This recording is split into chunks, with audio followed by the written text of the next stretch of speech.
பழனி நகர மன்ற கூட்டத்தில் தேசிய கீதம் பாடிய போது பெண் கவுன்சிலர் ஒருவர் கண்களில் கருப்பு துணி கட்டிக்கொண்டு நின்றதால் பரபரப்பு ஏற்பட்டது.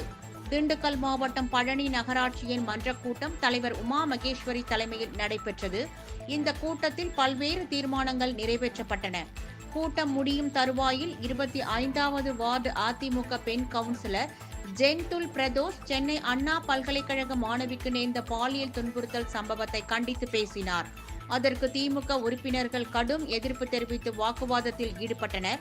அப்போது கூட்டம் நகர்மன்ற தலைவர் உமா மகேஸ்வரி அறிவித்ததை அடுத்து தேசிய கீதம் பாடப்பட்டது.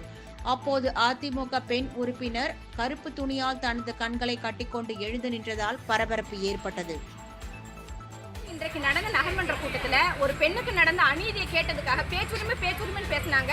ஆனா இப்ப பாத்தீங்கன்னா என்னை பேசவே விடல. அவங்க ஒரு பெண்ணுக்கான நான் எந்த விதமான கட்சி சார்பாவோ எது சார்பாவோ நான் பேசல. ஒரு பெண்ணுக்கான நீதியை கேட்டு அந்த வர்ற வருடத்துலனால அந்த பெண்ணுக்கான நீதி வேணும் அப்படிங்கிறது தான் என்னோட கோரிக்கை.